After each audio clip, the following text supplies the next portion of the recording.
இவங்க கொள்கையே கொள்ளை தானே. எப்படி? இவங்க கொள்கையே கொள்ளை தானே. அதனால பாப்பா, பவள விழா பாப்பா, நீ பாசாங்கு காட்டாத பாப்பா. நீ நல்லவர்கள் போல் நடிப்பதை பார்த்து நாடே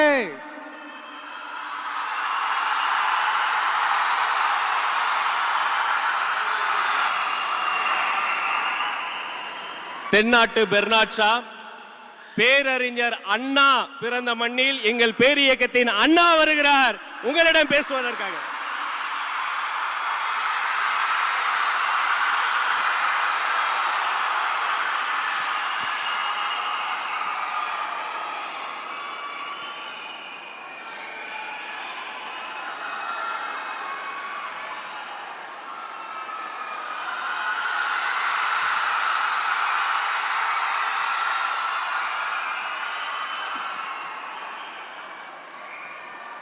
நாட்டுக்காக உழைப்பதற்கே அண்ணா பிறந்தார்.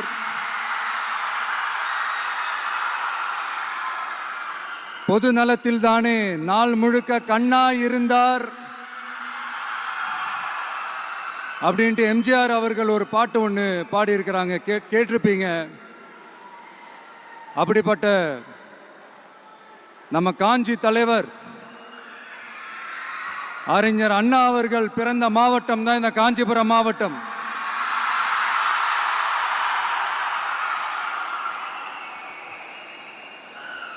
தன்னுடைய வழிகாட்டின்றதுனாலேயே தான் ஆரம்பிச்ச கட்சியினுடைய கொடியில அறிஞர் அண்ணா அவர்களை வச்சவர் எம்ஜிஆர்.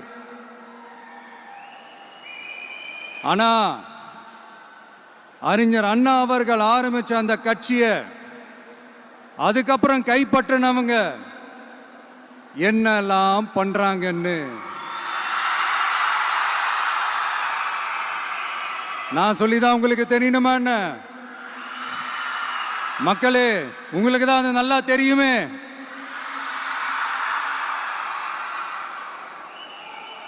தனிப்பட்ட முறையில் எங்களுக்கும் அவங்களுக்கும் எந்த பிரச்சனையும் கிடையாதுங்க.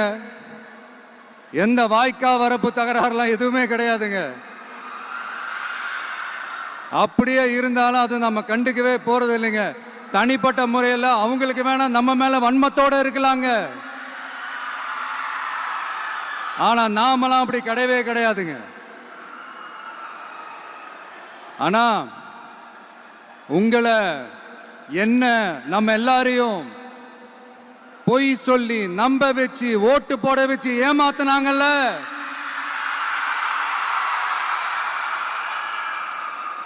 அப்படி ஏமாத்தி ஆட்சிக்கு வந்து நல்லது செய்யற மாதிரி நடிக்கிறாங்கல்ல, நாடகம் ஆடுறாங்கல்ல, அவங்கள எப்படி நம்ம கேள்வி கேட்காம இருக்க முடியும்? அதனால அவங்கள நம்ம கேள்வி கேட்காம விட போறதே இல்லை.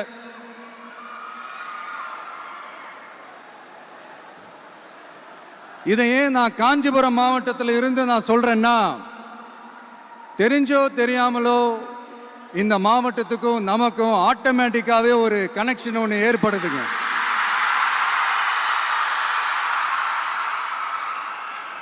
ஏன்னா நம்மளுடைய முதல் கள பயணத்தை தொடங்கினதே பரந்தூர்ல இருந்து தான்.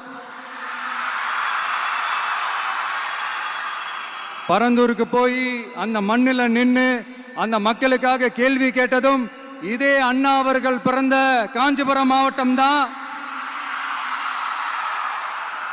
இன்னைக்கு ஒரு பெரிய மனவேதனைக்கு அப்புறம் இந்த மக்கள் சந்திப்பு நிகழ்ச்சிக்கு வந்திருக்கிறதும் அதே அண்ணா அவர்கள் பிறந்த காஞ்சிபுரம் மாவட்டம் தான்.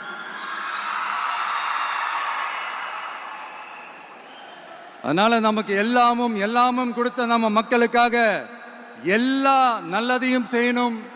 அதுவும் சட்டப்பூர்வமாக செய்யணும், அங்கீகாரத்தோட செய்யணும், அதிகாரப்பூர்வமாக செய்யணும், ஒட்டுமொத்த தமிழ்நாட்டு மக்களுக்கும் செய்யணும், ஒரே மாதிரி செய்யணும், ஒரே எண்ணத்தோட செய்யணும்.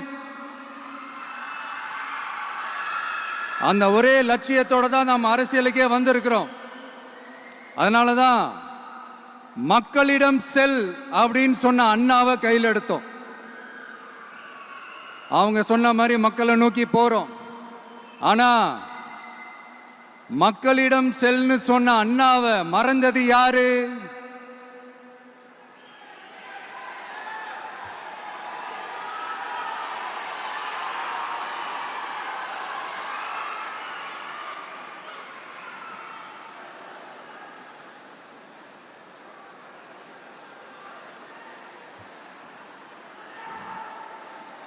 கொள்கையா?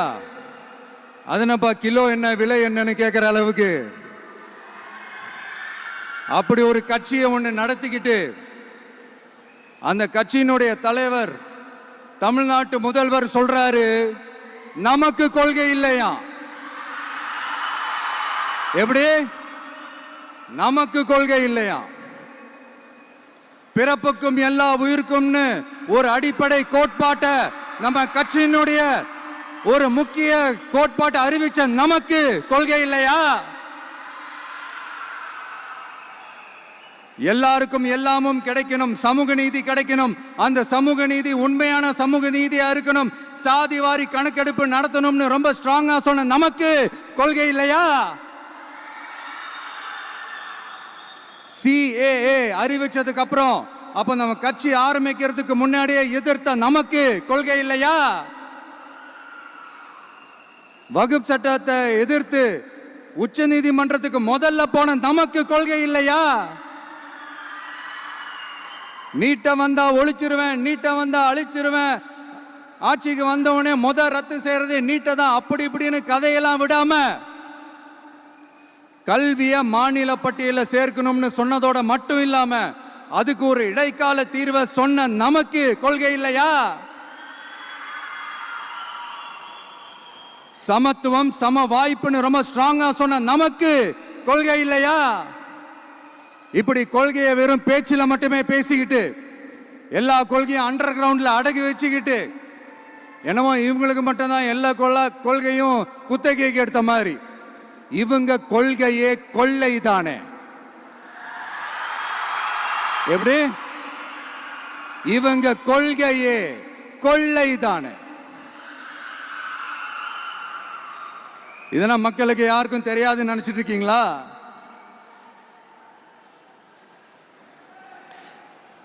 எங்க கட்சி ஒன்றும் சங்கரமணம் இல்லைன்னு சொன்னது யாரு? யார் சொன்னாங்க? ஏன் சொன்னாங்க? எதுக்கு சொன்னாங்க? இப்போ உங்க கட்சியில என்ன நடந்துகிட்டு இருக்குது அதையும் கொஞ்சம் யோசிச்சு பாருங்க, இதையும் கொஞ்சம் யோசிச்சு பாருங்க. அதனால பாப்பா, பவள விழா பாப்பா, நீ பாசாங்கு காட்டாத பாப்பா, நீ நல்லவர்கள் போல் நடிப்பதை பார்த்து நாடே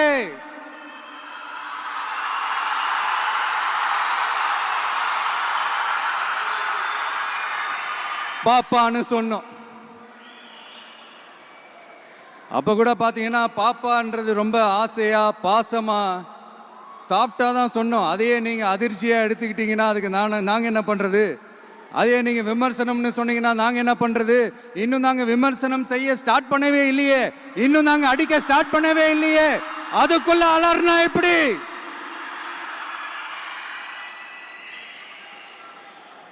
அதனால உங்க அரசவை புலவர்கள் யாராவது இருந்தாங்கன்னா கர்ச்சீஃப் எடுத்து அவங்க கண்ணீரை துடைத்து விடுங்கள். சரி, அது அவங்க பிரச்சனை, அவங்க பார்த்துக்கிட்டோம். நமக்கு எப்பவுமே மக்கள் தாங்க, மக்களுடைய பிரச்சனை பத்தி பேசுறது தான். இன்னைக்கு நம்ம காஞ்சிபுரம் மாவட்டத்துக்கு வந்திருக்கிறோம். இங்க மக்கள் ஃபேஸ் பண்ற அந்த பிரச்சனையை பத்தி நம்ம பேசி ஆகணும்.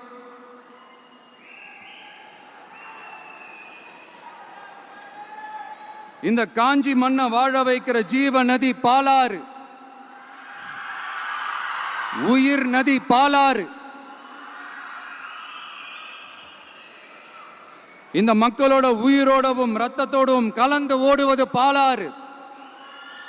அந்த பாலாறை இன்னைக்கு பெரியார் பெயரையும் அண்ணா பெயரையும் சும்மா பேருக்கு வச்சுக்கிட்டு ஆட்சி நடத்துறவங்க என்ன பண்றாங்க தெரியும்ல? சுரண்டிட்டாங்க, கொள்ளையடிச்சிட்டாங்க, நாசம் பண்ணிட்டாங்க, மோசம் பண்ணிட்டாங்க, இன்னும் என்ன வேணாலும் சொல்லலாம். ஆக மொத்தம் அழிச்சிட்டாங்க. இதை நான் வந்து ஏதோ போற போக்கில் ஏதோ அடிச்சு விடலங்க, ஆதாரத்தோட தான் சொல்றேன். அனுமதிக்கப்பட்ட அந்த லெவலை தாண்டி 22,70,000 யூனிட் மணலை கொள்ளையடிச்சிருக்கிறாங்க. ஆக மொத்தம் இதுல அவங்க அடிச்ச கொள்ளை எவ்வளவு தெரியுமா? ரொம்பலாம் இல்ல, கம்மி தான். 4,730 கோடி. கம்மி தான் இல்ல?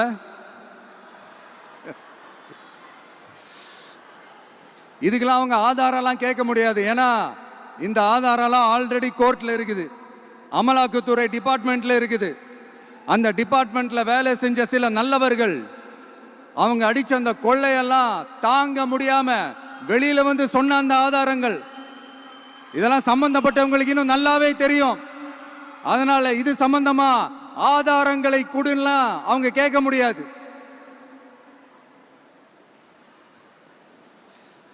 மணலை கொள்ளையடிச்சா நீர்நிலைகள் அழியும், ஏரி குளம் கண்மாய் எல்லாம் அழியும்.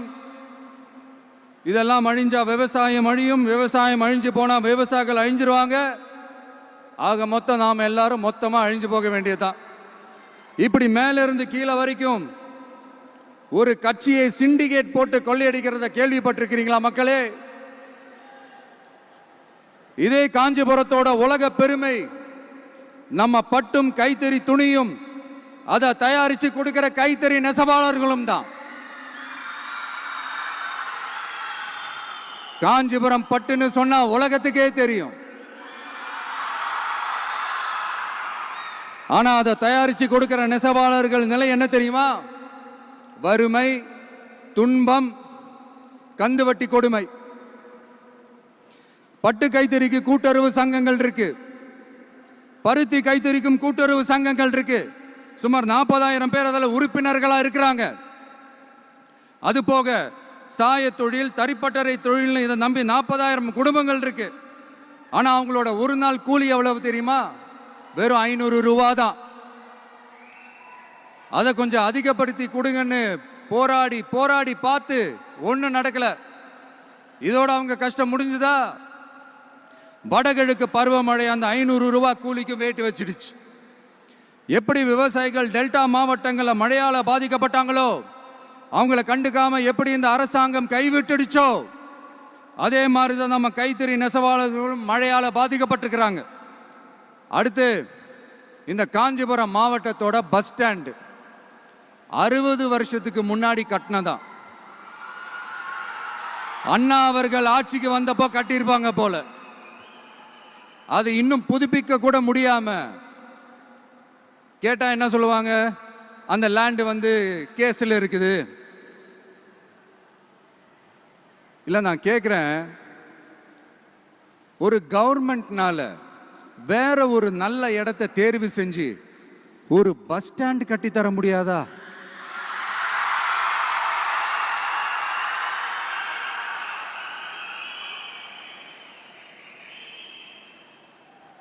பிரச்சனை என்ன தெரியுமாங்க? அவங்களுக்கு மக்களை பத்தி யோசிக்கிறதுக்கே நேரம் இல்லை, அதுதான் பிரச்சனை.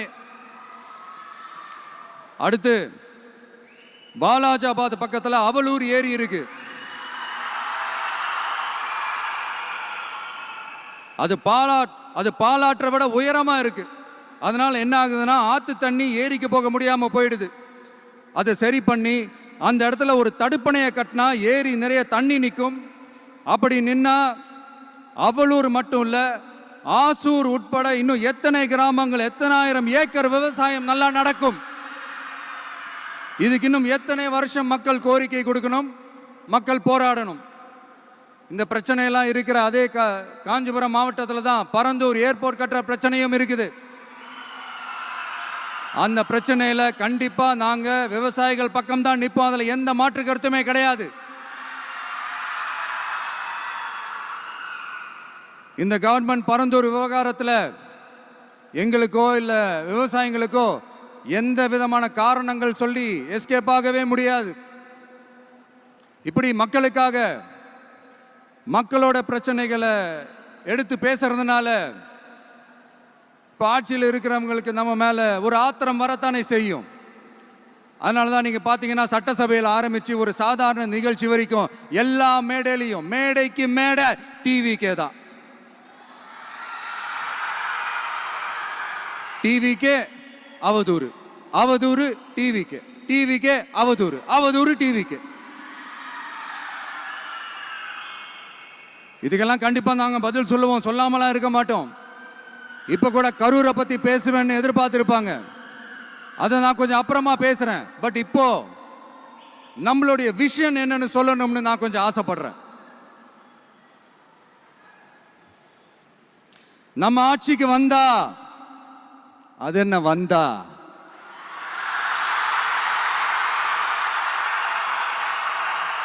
வருவோம். மக்கள் கண்டிப்பா நம்மளை வர வைப்பாங்க. மக்களுக்கான ஆட்சியை மக்களே விரும்பி வர வைக்கத்தானே செய்வாங்க. அப்படி மக்களால் அமைக்கப்பட போற நம்ம ஆட்சியில நம்ம என்ன செய்ய போறோம்ன்றது அதுக்கான அந்த தேர்தல் அறிக்கையில அதுக்கான விளக்கத்தை டெஃபினட்டா கொடுப்போம். பட் அதுக்கு முன்னாடி ஒரு சின்னதா லைட்டா நான் கொஞ்சம் அதை சொல்லணும்னு ஆசைப்படுறேன். எல்லாருக்கும் நிரந்தரமான வீடு இருக்கணும்.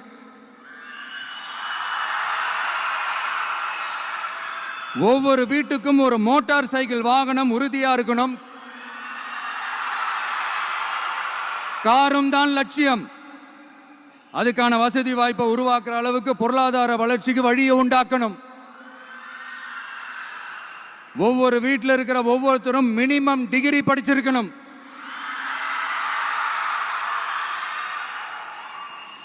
ஒவ்வொரு வீட்லையும் குறைந்தபட்சம் ஒருத்தருக்கு நிரந்தர வருமானம் கிடைக்கணும். அதுக்கான வேலை வாய்ப்பை உருவாக்கணும். அதுக்கு தகுந்த மாதிரி கல்வியில பாடத்திட்டத்தில் சீர்திருத்தம் செய்யணும். கவர்மெண்ட் ஹாஸ்பிட்டல்ஸுக்கு மக்கள் எல்லாரும் பயம் இல்லாம நம்பி போற மாதிரி மாத்தணும். பருவமழை காலத்தில் ஏற்படுற வெள்ளத்தால ஊரும் சரி மக்களும் சரி விவசாயமும் சரி பாதிக்கப்படாம இருக்கணும். அதுக்கு 4000 கோடி திட்டம்னு ஒரு உருட்டுனாங்களே,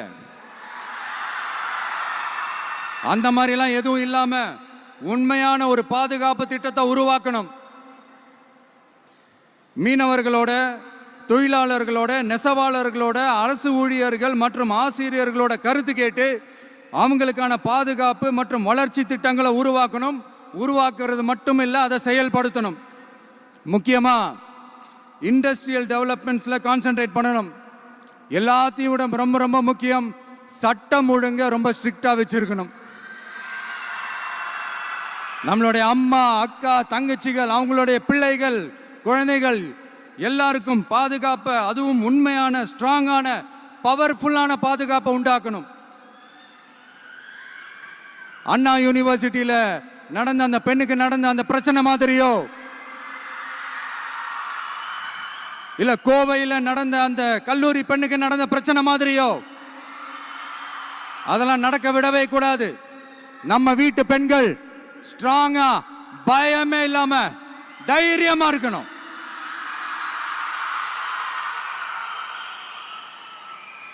இதை எப்படி செயல்படுத்த போறோன்றது முன்னாடி சொன்ன மாதிரி நம்மளுடைய தேர்தல் அறிக்கையில் அதுக்கான விளக்கத்தை ரொம்ப டீட்டெயில்டாக கொடுப்போம். நான் சும்மா மற்றவங்க மாதிரி அவங்கள மாதிரி எல்லாத்தையும் அடிச்சு விட்டுட்டு ஏமாத்துற வேலையெல்லாம் இங்கே கிடையாது நம்ம கிட்ட.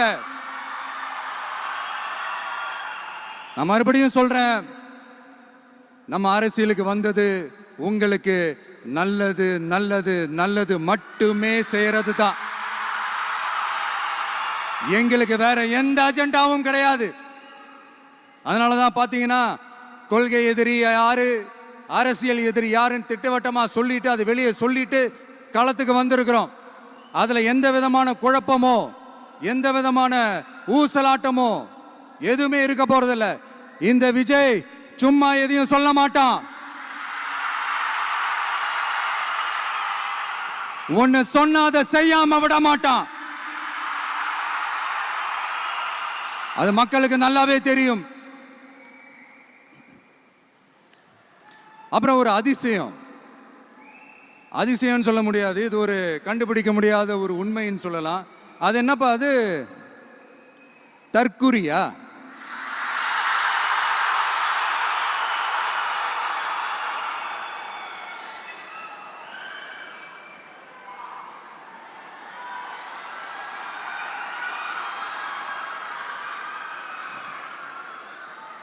நம்ம டிவிகேக்கு சப்போர்ட் பண்ற லட்சக்கணக்கான மக்கள், நம்மளுடைய நண்பிகள், நம்மளுடைய ஜென்சி கிட்ஸ் எல்லாரையும் தற்குறிகள்னு சொல்லி வாங்கி கட்டிக்கிட்டு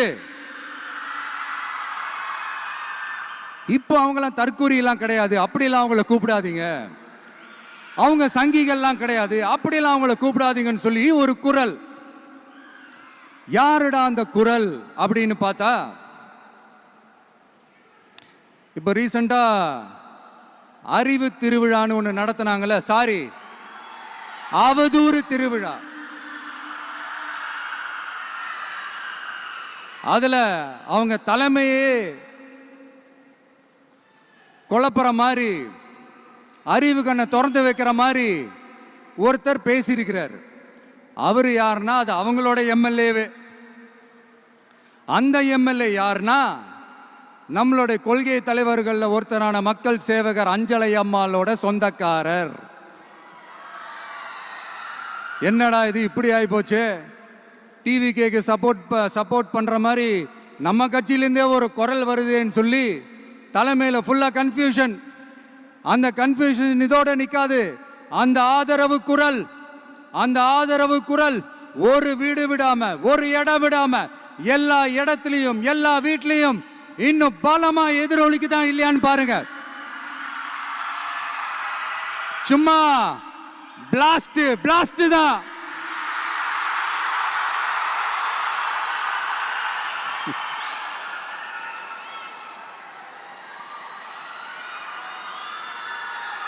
இது இன்னைக்கு நேத்தெல்லாம் நடக்கலைங்க.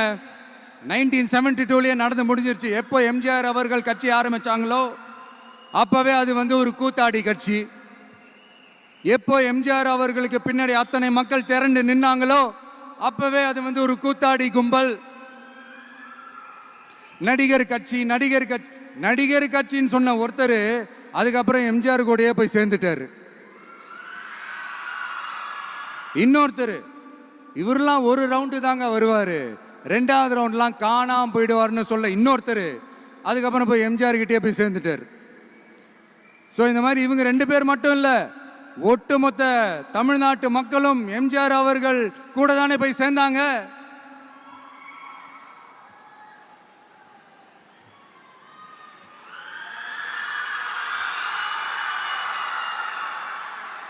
அதனால இது வரலாறு. இந்த வரலாறு நம்மளை விட அவங்களுக்கு இன்னும் நல்லாவே தெரியும். அதனால தான் பார்த்தீங்கன்னா 53 வருஷமா அதே கதறல்கள். கூத்தாடி கூட்டம், நடிகர் கட்சி, நடிகர் கூட்டம், இப்படி. மர்மயோகின்ற ஒரு படத்துல அவருடைய கேரக்டர் பேர் கரிகாலன். அதுல ஒரு சூப்பர் டயலாக் ஒன்று சொல்லியிருப்பாரு. குறி வைத்தால் தவற மாட்டேன், தவறுமானால் குறியே வைக்க மாட்டேன்.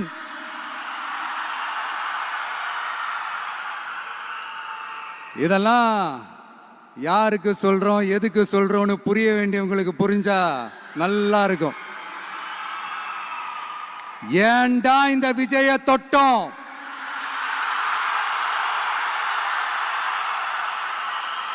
ஏண்டா விஜய் கூட இருக்கிற அந்த மக்களை தொட்டோம்? நினைச்சு ஃபீல் பண்ண போறீங்க.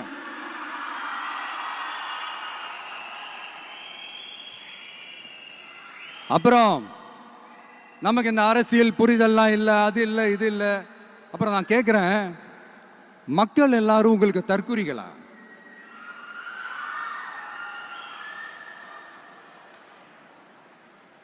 அதே மக்களோட ஓட்டு வாங்க போற நாம தற்குறிகள்னா, அப்ப இவ்வளவு நாள் அதே மக்கள் கிட்ட தானே நீங்க ஓட்டு வாங்கிட்டு இருந்தீங்க.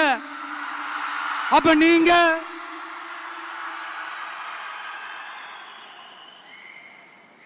அந்த மக்களுக்கு நீங்க காட்டுற மரியாதையும் நன்றியும் இதுதானா?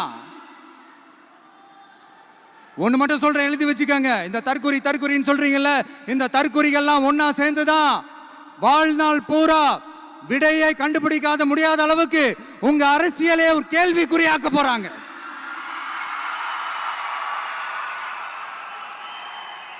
இவங்கெல்லாம் யாரும் இங்க தற்குறிகள்லாம் கிடையாது. இவங்க எல்லாரும் தமிழ்நாட்டு அரசியலோட ஆச்சரியக்குறி. இவங்க எல்லாரும் தமிழ்நாட்டு அரசியலோட அந்த மாற்றத்திற்கான அறிகுறி. சும்மா லாஜிக்கே இல்லாம தற்குறி.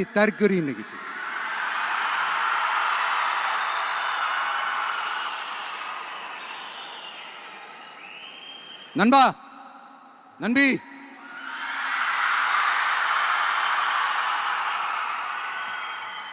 எல்லா மேடையிலும் ரிப்பீட்டடா ஒரு விஷயம் நான் சொல்லுவேன்ல, இப்ப நீங்க சொல்லுங்க. ஒண்ணு, இன்னொன்னு, ரிப்பீட். ஒண்ணு, இன்னொன்னு. இந்த போட்டி எப்படி இருக்க போகுதுன்னா, மக்களோட மக்களா நிக்கிற நமக்காக மக்களே டிசைட் பண்ணி போறாங்க. My dear sir, my dear uncle,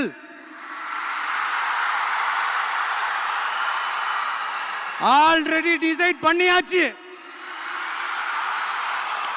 கான்பிடென்டா இருங்க மக்களே, நல்லதே நடக்கும், வெற்றி நிச்சயம். மீண்டும் சந்திக்கும் வரை நன்றி, வணக்கம்.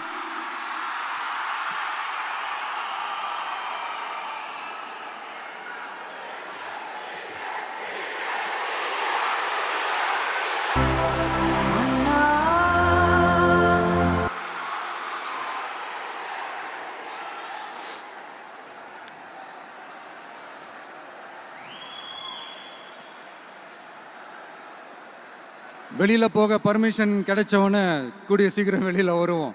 அதனால தான் இப்படி ஒரு ஏற்பாடு. எல்லாரும் இருந்து சாப்பிட்டு போகணும்.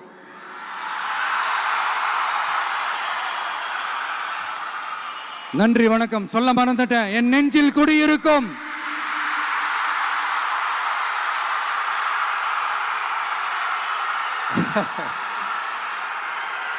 Sorry, slip my mind. Thank you. மீண்டும் சந்திக்கும் வரை நன்றி, வணக்கம்.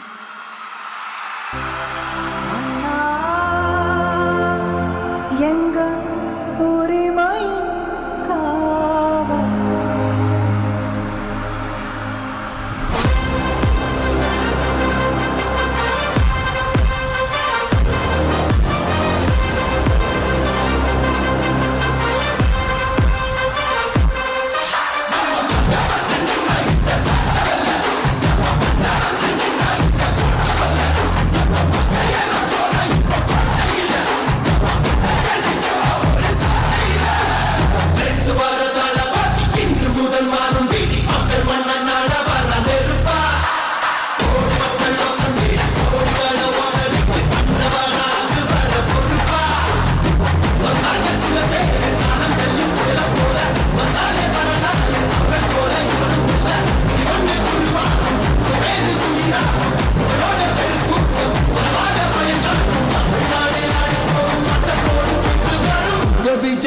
விஜய் உயிரன வரனா, விஜய் எளியவன்